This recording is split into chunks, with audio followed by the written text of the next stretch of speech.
ಕರ್ನಾಟಕದ ಒಂದು ನದಿ ತೀರದಲ್ಲಿ ಅಕ್ಕಪಕ್ಕ ಎರಡು ಊರುಗಳಿದ್ವು. ಉತ್ತರದ ಊರು ದಾನಪುರ, ದಕ್ಷಿಣದ ಊರು ಲೋಭಪಟ್ಟಣ. ಎರಡೂ ಊರಿಗೆ ಒಂದೇ ನದಿ, ಒಂದೇ ಆಕಾಶ, ಒಂದೇ ಮಳೆ, ಒಂದೇ ಮಣ್ಣು. ಆದರೆ ಒಂದು ಊರು ಸ್ವರ್ಗ, ಇನ್ನೊಂದು ನರಕ. ಯಾಕೆ ಗೊತ್ತಾ? ಈ ಕಥೆ ಕೇಳಿ. ದಾನಪುರದ ಮುಖ್ಯಸ್ಥ ಬ್ರಹ್ಮದತ್ತ ಒಂದು ನಿಯಮ ಮಾಡಿದ್ದ.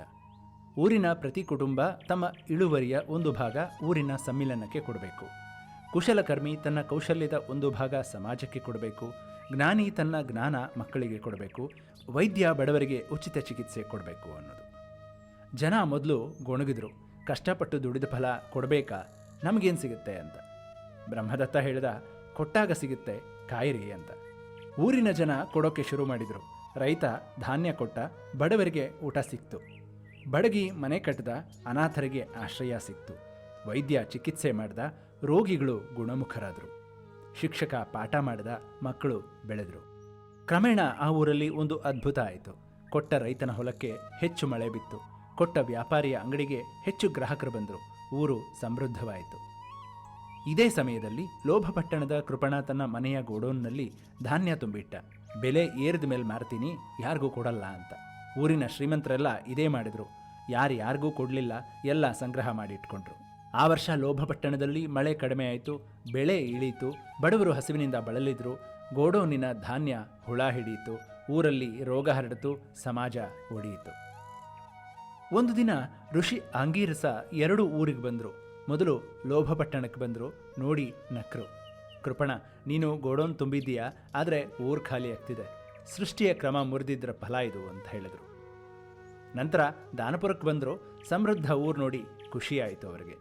ಬ್ರಹ್ಮದತ್ತನ್ನು ಕರೆದು, ನೀನು ಭಗವದ್ಗೀತೆ ಅಧ್ಯಾಯ 3 ಶ್ಲೋಕ 10 ತುಂಬ ಚೆನ್ನಾಗಿ ಅರ್ಥ ಮಾಡ್ಕೊಂಡಿದೀಯ. ನಿನ್ನ ಊರು ಅದನ್ನು ಅನುಭವಿಸಿದೆ ಅಂತ ಹೇಳಿದರು. ದಾನಪುರದ ಚಿಕ್ಕ ಮಗು ನಾಗ ಋಷಿ ಆಂಗೀರಸರ ಹತ್ರ ಬಂದು, ಅಜ್ಜ, ನಾವು ಕೊಟ್ಟರೆ ನಮಗೆ ಕಡಿಮೆ ಆಗಬೇಕಲ್ವಾ, ಆದರೆ ನಮ್ಮೂರು ಹೆಚ್ಚು ಸಮೃದ್ಧ ಯಾಕಾಯಿತು ಅಂತ ಕೇಳ್ದ. ಋಷಿ ಮಗುವನ್ನು ನದಿ ತೀರಕ್ಕೆ ಕರ್ಕೊಂಡು ಹೋದರು. ನೋಡು ನಾಗ, ಈ ನದಿ ಸಮುದ್ರಕ್ಕೆ ನೀರು ಕೊಡುತ್ತಲೇ ಇರುತ್ತೆ, ಆದರೂ ನದಿ ಖಾಲಿ ಆಗುತ್ತಾ? ಇಲ್ಲ ಅಜ್ಜ, ಬೆಟ್ಟದಿಂದ ಮತ್ತೆ ನೀರು ಬರುತ್ತೆ ಅಂತ ನಾಗ ಹೇಳ್ದ. ಸರಿ, ನದಿ ಕೊಡುತ್ತೆ, ಮೋಡ ತರುತ್ತೆ, ಮಳೆ ಬೀಳುತ್ತೆ, ನದಿ ತುಂಬುತ್ತೆ, ಮತ್ತೆ ಕೊಡುತ್ತೆ. ಇದು ಸೃಷ್ಟಿಯ ಯಜ್ಞಚಕ್ರ ಅಂತ ಋಷಿಗಳು ಹೇಳಿದರು. ಅದೇ ರೀತಿ ಮನುಷ್ಯ ಕೊಟ್ಟರೆ ಸಮಾಜ ಸ್ವೀಕರಿಸುತ್ತೆ, ಪ್ರಕೃತಿ ಮರಳಿ ಕೊಡುತ್ತೆ, ದೇವತೆಗಳು ಆಶೀರ್ವಾದ ಮಾಡ್ತಾರೆ, ಮನುಷ್ಯ ಮತ್ತೆ ಸಮೃದ್ಧ ಆಗ್ತಾನೆ. ಇದೇ ಬ್ರಹ್ಮದೇವ ಹೇಳಿದ ಕಾಮಧೇನು ಯಜ್ಞ. ಆ ಮಗು ನಾಗನಿಗೆ ಆಶ್ಚರ್ಯ ಆಯಿತು. ಅಂದರೆ ಕೊಡುವ ಮನುಷ್ಯ ಬಡವ ಆಗಲ್ವಾ ಅಂತ ಕೇಳ್ದ. ಋಷಿ ಹೇಳಿದ್ರು, ಕೊಡದ ಮನುಷ್ಯ ಸಂಗ್ರಹಿಸಿದಷ್ಟು ಬಡವ ಆಗ್ತಾನೆ, ಕೊಟ್ಟ ಮನುಷ್ಯ ಕೊಟ್ಟಷ್ಟು ಶ್ರೀಮಂತ ಆಗ್ತಾನೆ. ಇದು ಬ್ರಹ್ಮದೇವ ಸೃಷ್ಟಿಯ ಆದಿಯಲ್ಲಿ ಹೇಳಿದ ಮಹಾನಿಯಮ ಅಂತ ಹೇಳಿದರು. ಕೃಪಣ ಋಷಿ ಆಂಗೀರಸರ ಮಾತು ಕೇಳಿ ನಾಚಿಕೊಂಡ. ಅವನು ಗೋಡೌನ್ ತೆಗೆದ, ಧಾನ್ಯ ಹಂಚಿದ, ಊರಿನ ಜನ ಒಟ್ಟಿಗೆ ಕೆಲಸ ಮಾಡಿದರು. ಅವತ್ತಿನಿಂದ ಲೋಭಪಟ್ಟಣ ದಾನಪಟ್ಟಣ ಆಯಿತು. ಮುಂದಿನ ವರ್ಷ ಮಳೆ ಹೇರಳವಾಗಿ ಬಿತ್ತು, ಬೆಳೆ ತುಂಬಿ ತುಳುಕ್ತು, ಊರು ಹಸನಾಯಿತು. ಯಜ್ಞ ಮಾಡಿದಾಗ ಕಾಮಧೇನು ಕೆಲಸ ಮಾಡಿತು. ಇದೇ ವಿಚಾರವನ್ನೇ ಭಗವಂತ ಭಗವದ್ಗೀತೆ ಅಧ್ಯಾಯ 3 10ನೇ ಶ್ಲೋಕದಲ್ಲಿ ಹೇಳಿರೋದು.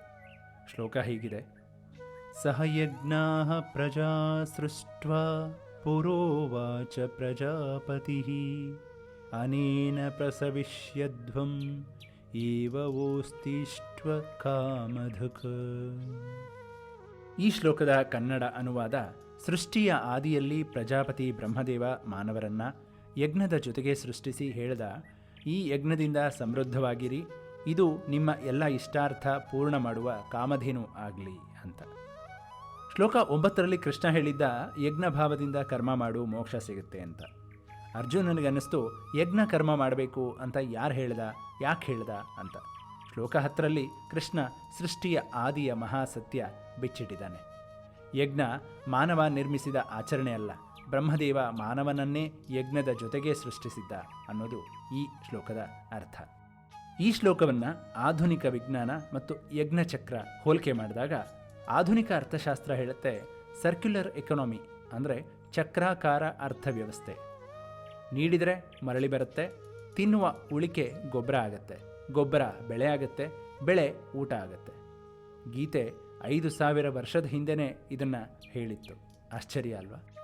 ಕೊನೆಯದಾಗಿ ನದಿ ಕೊಟ್ಟರೆ ಖಾಲಿ ಆಗೋದಿಲ್ಲ, ತಾಯಿ ಕೊಟ್ಟರೆ ಪ್ರೀತಿ ಕಡಿಮೆ ಆಗಲ್ಲ, ಸೂರ್ಯ ಕೊಟ್ಟರೆ ಬೆಳಕು ಇಳಿಯೋದಿಲ್ಲ. ಯಾಕೆಂದರೆ ಕೊಡುವ ಸ್ವಭಾವ ಸೃಷ್ಟಿಯ ಮೂಲಧರ್ಮ. ಬ್ರಹ್ಮ ನಿನ್ನನ್ನು ಯಜ್ಞದ ಜೊತೆಯೇ ಸೃಷ್ಟಿಸಿದ್ದಾನೆ.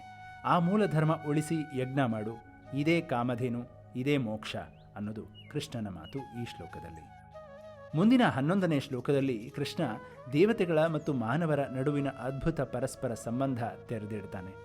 ಯಜ್ಞಚಕ್ರ ಇನ್ನಷ್ಟು ವಿಶ್ವವ್ಯಾಪಿಯಾಗತ್ತೆ. ಹಾಗಾದರೆ ಆ ಒಂದು ಮಾನವ ದೇವರ ಸಂಬಂಧ ಏನು ಅನ್ನೋದನ್ನು ನೋಡೋಣ ಮುಂದಿನ ಶ್ಲೋಕದಲ್ಲಿ, ಮುಂದಿನ ಸಂಚಿಕೆಯಲ್ಲಿ. ಅಲ್ಲಿವರೆಗೂ ಎಲ್ಲರಿಗೂ